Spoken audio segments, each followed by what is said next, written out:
Tisha Diana. Silakan Mbak Tisha. Terima kasih Milo, saya senang sekali bisa berbagi di sini dan saya diminta oleh Milo untuk membahas mengenai tokoh-tokoh inspiratif dalam menjaga persatuan dan apa ya? Saya senang sekali nih bisa ada di podcast inspirasi bersama karena podcast itu lumayan terkenal dan apa ya video-video itu sangat menarik dan menginspirasi banyak orang ya. Iya kan? Nanti jadi Milo Ya, mari kita mulai dengan Soekarno. Siapa sih yang nggak tahu bapak bangsa Indonesia ini, yaitu Insinyur Soekarno, yang menginspirasi banyak orang dan memperjuangkan kemerdekaan Indonesia. Banyak yang mengatakan bahwa ia adalah simbol persatuan Indonesia. Kalau menurut Mbak Latisha, bagaimana pandangan Mbak Latisha tentang perannya dalam menjaga persatuan? Nah, kalau pendapat aku sendiri ya, Insinyur Soekarno perannya itu dalam menjaga persatuan itu penting banget ya untuk Indonesia karena Insinyur Soekarno memang berjasa banget atau paling berjasa untuk Indonesia, terutama dalam menjaga persatuan Indonesia sendiri. Karena Soekarno itu emang the best, luar biasa banget. Dan Insinyur Soekarno itu juga memahami pentingnya bagaimana menggabungkan berbagai suku dan budaya di Indonesia sendiri. Kan suku dan budaya di Indonesia itu banyak banget yang ada. Namun Insinyur Soekarno bisa menggabungkan loh, keren banget ya sih. Keren banget. Dan mengenai konsep Bhinneka Tunggal Ika ya, yaitu sebagian dari Indonesia sendiri yang memiliki arti berbeda dari kita juga. Insinyur Soekarno berhasil menanamkan rasa kebersamaan di antara walaupun hanya sendiri itu memiliki banyak keberagamannya. Ya, betul sekali Mbak Latisha. Ada juga pidato-pidatonya juga sangat menginspirasi banyak orang. Kalau menurut Mbak Latisha, apa momen paling berkesan dari kepemimpinan Soekarno? Menurut pendapat aku ya, yang paling berkesan dari saya dari kepemimpinan Soekarno sendiri itu pada saat Soekarno berpidato memproklamasikan kemerdekaan pada tanggal 14 Agustus 1945. Keren banget ya sih, berkesan banget gitu ya.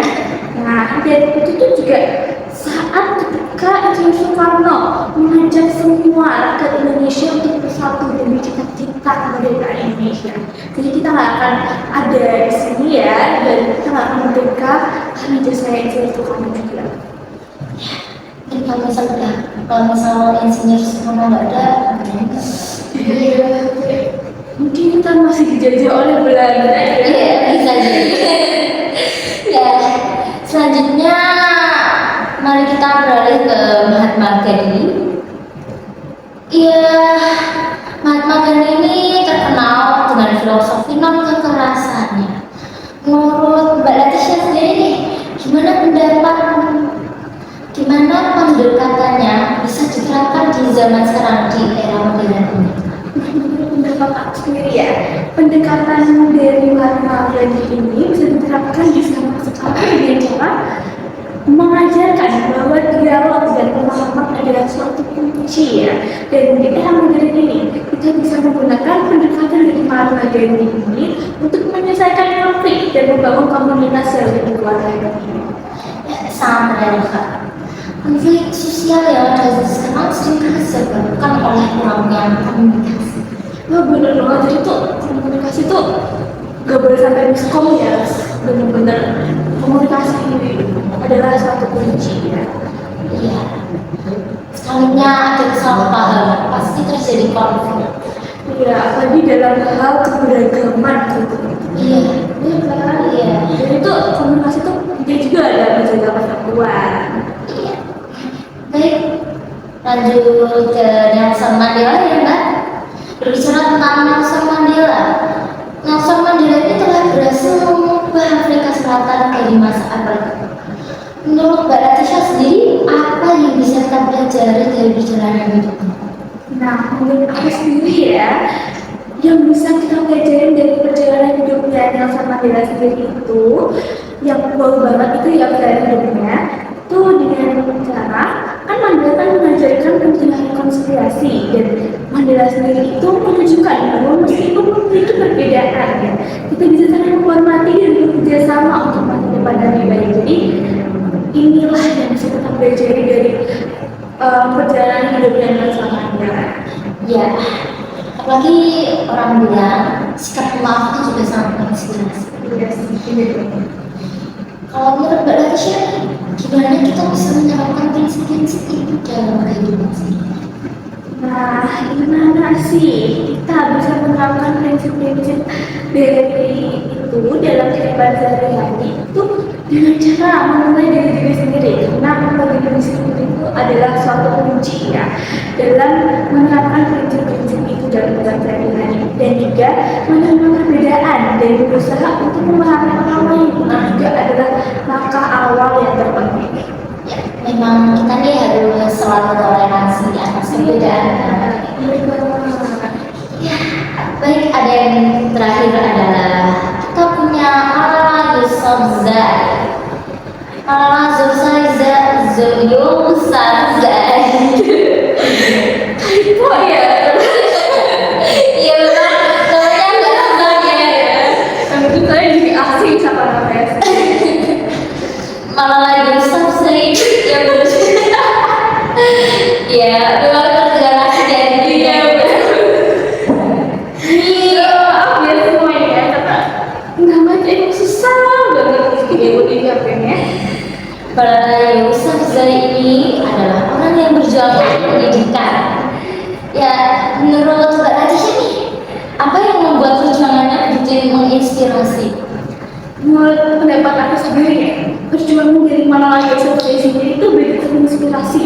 Karena Malala adalah contoh nyata bahwa suara muda itu bisa mengubah dunia. Jadi enggak apa ya, emang suara anak-anak muda itu juga bisa mengubah dunia gitu.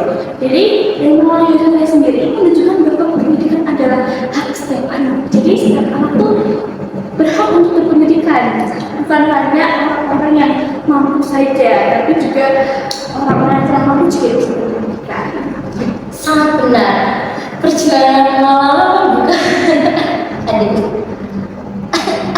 Maaf ya, saya kadang-kadang Minum dulu ya, minum dulu ya, minum dulu ya. minum dulu ya.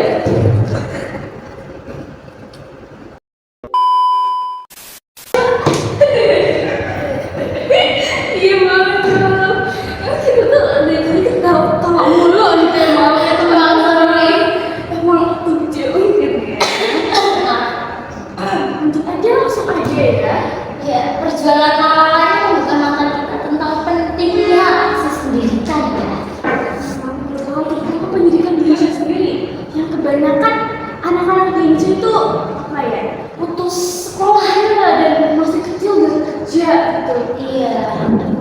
Itu juga kok bisa gitu ya, aku masih kecil dari situ kerja. Kasihan banget ya, susah dulu. Anak-anak kecil kan harusnya mendapatkan haknya untuk mendapatkan pendidikan.